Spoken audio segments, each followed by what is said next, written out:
आप सभी लोगों का बहुत बहुत स्वागत है।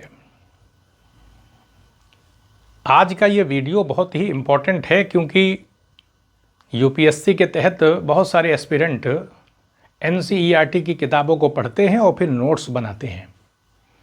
जिनके पास एक्सपीरियंस है वो तो अपना काम कर लेते हैं, लेकिन बहुत सारे ऐसे एस्पिरेंट होते हैं जिनको उतनी जानकारी नहीं होती, उतना अनुभव नहीं होता है। तो इसलिए हमारे पास एक प्रॉपर वे होना चाहिए कि हम किस तरह से नोट्स बना सकते हैं और नोट्स बनाने का मकसद क्या होता है और हमारा अप्रोच क्या होना चाहिए, ताकि हम प्रीलिम्स भी क्वालिफाई करें और मेंस भी करें, यानी साथ में दोनों तैयारी हो जाए हमारी।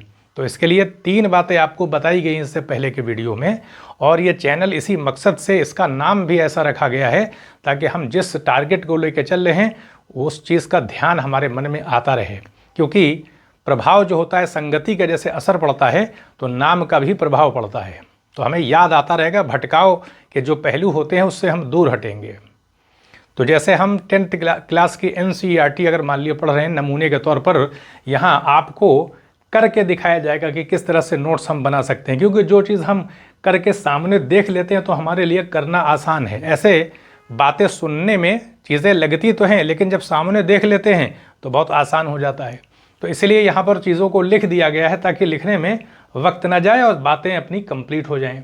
जैसे पहला चैप्टर लेते हैं, क्योंकि नोट्स का मतलब ये होता है कि हमें जो भी बनाना है कंसाइज वे में बनाना है। कंसाइज वे का मतलब ये है कि जैसे कोई भी किताब लिखी जाती है, जैसे आप एनसीईआरटी देखेंगे पहला चैप्टर संसाधन एवं विकास का, तो आपको दिखाई पड़ेगा, पहले तो आपको दिखेगा संसाधन, क्योंकि संसाधन एवं नियोजन एक चैप्टर है, रिसोर्सेज एंड डेवलपमेंट। तो इसमें संसाधन वाला है, जिसमें पहले तो संसाधन की हेडिंग नहीं दी गई है, शीर्षक नहीं है, लेकिन संसाधन की परिभाषा दिया है वहाँ पर। उसके बाद संसाधनों के प्रकार है, इसी में वर्गीकरण भी आ जाएगा। यानी हमें शीर्षकों के अंतर्गत जानकारी दी जाती है, कुछ सब टाइटल भी होते हैं। तो पहले किताब को पढ़ने से पहले हमें देख लेना चाहिए कि पूरे चैप्टर के अंदर कितने टाइटल हैं, कितने सब टाइटल हैं, क्योंकि उसी के तहत जानकारी दी जाएगी। जैसे संसाधनों के प्रकार की बात है, उसके बाद संसाधनों का विकास वाला टाइटल है, फिर संसाधन नियोजन का दिया है, फिर भारत में संसाधन नियोजन दिया है, फिर भू संसाधन दिया है, फिर भू उपयोग वाला दिया है, इसमें सब टाइटल भी आ जाते हैं। भारत में भू उपयोग प्रारूप दिया हुआ है, भूमि निम्नीकरण और संरक्षण उपाय दिया हुआ है, फिर मृदा संसाधन है, फिर मृदाओं का वर्गीकरण है, फिर जलोढ़ मृदा, काली मृदा, लाल और पीली मृदा, लेटराइट मृदा, मरुस्थली मृदा, वन मृदा, फिर मृदा अपर्दन और संरक्षण। ये पूरा चैप्टर हो गया कंप्लीट, इसके तहत जानकारी दी गई है। तो एक चैप्टर हमारा हो गया। अब हमको इस पे पढ़ने के बाद नोट्स बनाना है, और इसी तरह से जितने भी चैप्टर इसमें हैं उस पर हम कंसाइज वे में नोट्स बना लेंगे। अगर मान के चले कि इसमें 120 पेज हैं तो हमारा नोट्स कुछ पेज में कंप्लीट हो जाएगा, हमारे लिए दोहराना आसान हो जाएगा। तो ऐसे में नोट्स बनाने में समझाने वाला अप्रोच खुद को नहीं रखना है, हमें कंसाइज वे में लेके चलना है ना। यानी इस तरह से हमें नोट्स बनाना है कि सारी बात आ जाए कम से कम शब्दों में, और उसका जो केंद्रीय पक्ष है, क्योंकि कोई भी टाइटल जब लिखा जाएगा तो उसका एक न्यूक्लियस होता है, यानी वो बात जो टाइटल के अंतर्गत जानकारी दी गई है उसमें हटाई नहीं जा सकती। तो जितने शीर्षक हैं उनमें जो मुख्य बातें हैं जिनको हटाया नहीं जा सकता, जो केंद्रीय पक्ष है जिसको एसेंस कहते हैं, सारे एसेंस को मिला देना है नोट्स में। उसके बाद फिर हमको बोलना है, क्योंकि पढ़ना, बोलना और लिखना ये 3 चीज़ें हैं। क्योंकि बोलने वाला पक्ष जो है हम अगर एडॉप्ट नहीं करेंगे, सिर्फ निशान लगाते चले जा रहे हैं और नोट्स हमने बना लिया, जो भी निशान लगाए अपने हिसाब से कॉपी में नोट्स बना लिया, तो हम ज़्यादा बेहतर अप्रोच लेके चल सकते हैं। जैसे हमने पहले पूरे टॉपिक को, यानी जितने भी शीर्षक हैं पूरे चैप्टर को पढ़ लिया, पहले पढ़ लेना चाहिए। उसके बाद जितने शीर्षक है उसमें केंद्रीय न्यूक्लियस वाला जो सार भाग है उसको देखें, उसको समझें, फिर अंडरस्टैंडिंग सही हो जाएगी। सारे शीर्षक को जब हम पढ़ लेंगे तो उसके जितना केंद्रीय पक्ष है उसको मिला के हमें बोलना होगा। जब हम बोल लें तब फिर नोट्स बनाने का काम, लिखने का काम तीसरे वाले चरण पे आएगा। क्योंकि बोलेंगे तब हम, जब हमारी अंडरस्टैंडिंग सही होगी, और जैसे बोलना शुरू किया हम रुक गए या भूलने लगे तो फिर कोशिश करें। यानी लिखने का काम तीसरे चरण पर है, पहले बोलना, उसके यानी पहले पढ़ना, उसके बाद फिर बोलना और तीसरे पे लिखना। अगर बोलने वाले को छोड़ देंगे तो फिर हम अपनी कैपेसिटी को, रिटेंशन पावर को, मेमोरी एक होती है, उस पर हम वीक हो जाएंगे। तो बोलने से क्या होगा, हमारी मेमोरी स्ट्रांग होगी, हमारे अंदर कंसाइज वे में नोट्स बनाने की जो एबिलिटी है वो डेवलप हो जाएगी। अगर ऐसा नहीं करेंगे तो वो एबिलिटी, वो पावर हम जनरेट ही नहीं कर रहे हैं, क्योंकि हमने अपने ब्रेन को प्रोसेस करने का मौका नहीं दिया। नोट्स बनाने का काम तीसरे लेवल पर, चरण पर रखे हैं। पहले पढ़ें, पढ़ने के बाद जब बोलेंगे तो हमारी अंडरस्टैंडिंग बोलने से सही बनेगी, क्योंकि बोलना होगा तो पूरे लय के साथ, फ्लो के साथ बोलना पड़ेगा। जैसे अगर हमको संसाधन के बारे में ही बताना है, संसाधन किसे कहते हैं, तो हम पूरे फ्लो के साथ उसको बताएं कि पर्यावरण में उपलब्ध प्रत्येक वस्तु जो हमारी आवश्यकता को पूरा करती हो, जिसके निर्माण के लिए तकनीक उपलब्ध हो और जो आर्थिक रूप से संभाव्य हो और सांस्कृतिक रूप से मान्य हो, संसाधन कहलाती है। एक फ्लो है ये, तो हर चीज़ का एक फ्लो है, ये बोलने में हमें डेवलप करना पड़ेगा। जब ये चीज़ हम कर लेंगे तो फिर हमारे अंदर एक पावर जनरेट होगी, शक्ति आएगी कि किस तरह से हम इसको कंसाइज वे में सारी बातों को रख सकते हैं। तो कैसे रखेंगे अभी, तो इसको अभी आपको दिखाया गया है। जैसे संसाधन है, मानी सी बात है, इसका वर्गीकरण किया गया है। संसाधनों के प्रकार हैं, तो संसाधन उत्पत्ति के आधार पर होगा, मानी सी बात, उत्पत्ति होगी उसकी, उत्पत्ति के आधार पर है। उसके बाद समाप्यता के आधार पर, on the basis of exhaustibility है ये। अब उसके बाद फिर तीसरा पक्ष आ जाता है हमारे ओनरशिप के आधार पर, यानी स्वामित्व के आधार पर, और उसके बाद फिर विकास के स्तर के आधार पर। तो 4 प्रकार के तो वर्गीकरण, यानी 4 प्रकार के संसाधनों के प्रकार हैं। फिर उत्पत्ति के आधार पर जैव संसाधन, अजैव संसाधन, बायोटिक, एबायोटिक वाले आ जाएंगे। उधर वाले में नवीकरण योग्य, अनवीकरण योग्य आ जाएंगे। समाप्यता के आधार पर नवीकरण, जैसे मुर्गी का अंडा है, अब जब तक मुर्गी रहेगी अंडा मिलता रहेगा, जब तक सूरज रहेगा रोशनी मिलती रहेगी, तो नवीकरण हो रहा है, यानी हम संसाधन का उपयोग तो कर रहे हैं लेकिन फिर हमको उपलब्ध हो जा रही है वो चीज़। तो नवीकरण योग्य संसाधन है। लेकिन अनवीकरण योग्य का मतलब है कि अब उसकी साइकिल नहीं चलेगी। कोयला है, इस्तेमाल कर लिया तो अब दोबारा नहीं मिल पाएगा ऐसे, क्योंकि वो प्रकृति बना के देती है। तो इस आधार पर जितने भी शीर्षक हैं, सारे शीर्षक का जो केंद्रीय पक्ष है, हर शीर्षक का पहले एक टाइटल को पढ़ लें, उसका केंद्रीय पक्ष निकालें, फिर उसको बोलें। दूसरा शीर्षक पढ़ें, उसमें केंद्रीय पक्ष निकालें, उसे बोलें। इस तरह से सारे शीर्षक कंप्लीट हो जाएंगे। बोलने का प्रोसेस फिर साथ में सबको अटैच करके पूरा एक साथ बोलें, तो इससे हमारी क्वालिटी बढ़ेगी, रिटेंशन पावर, बोलने की क्षमता। क्योंकि हमें यूपीएससी में मेंस भी लिखना है और वो हमारी क्रिएटिविटी पर डिपेंड करेगा कैसे हम वहाँ लिख लेते हैं।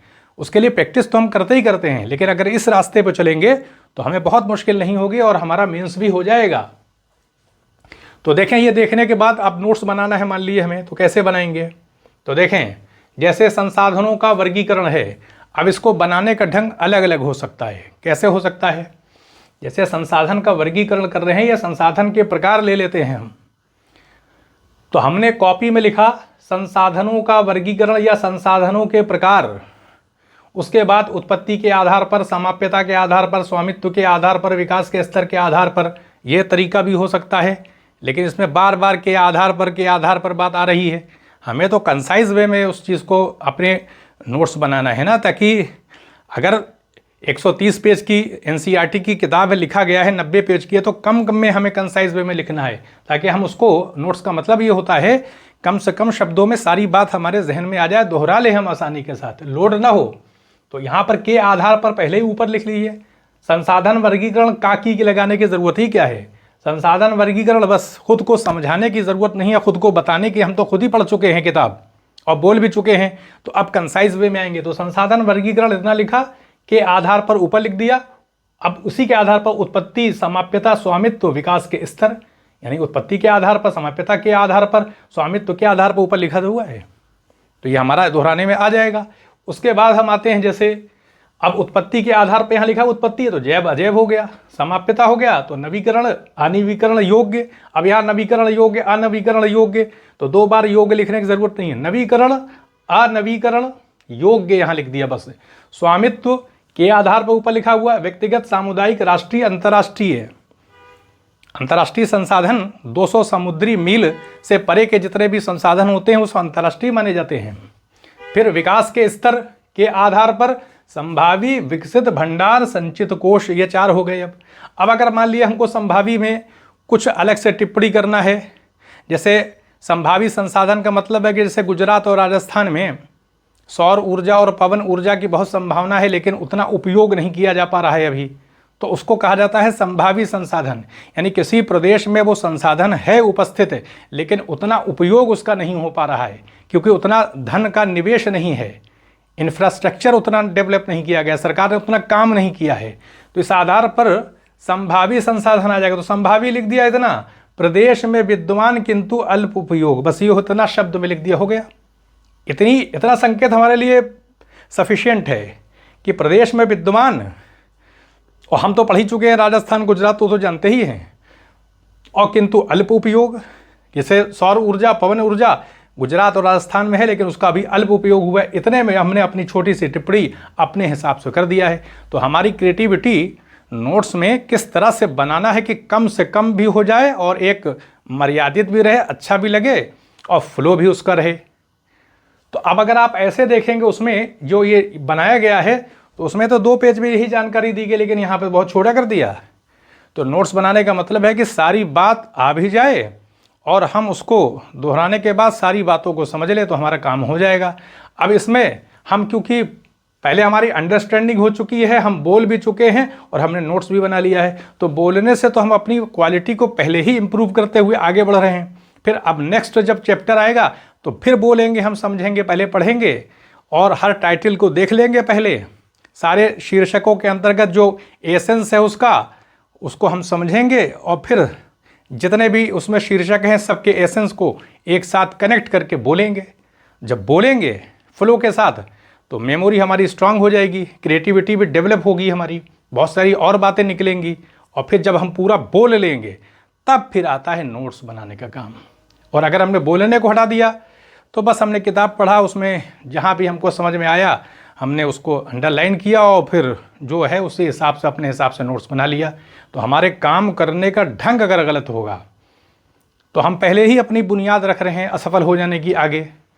तो इसलिए बहुत अवेयर रहना चाहिए, यानी अलर्ट रहें, क्योंकि जब हम किसी बड़े टारगेट को लेकर चल रहे हैं तो हमें काम को बहुत सही ढंग से सोच समझ के करना चाहिए।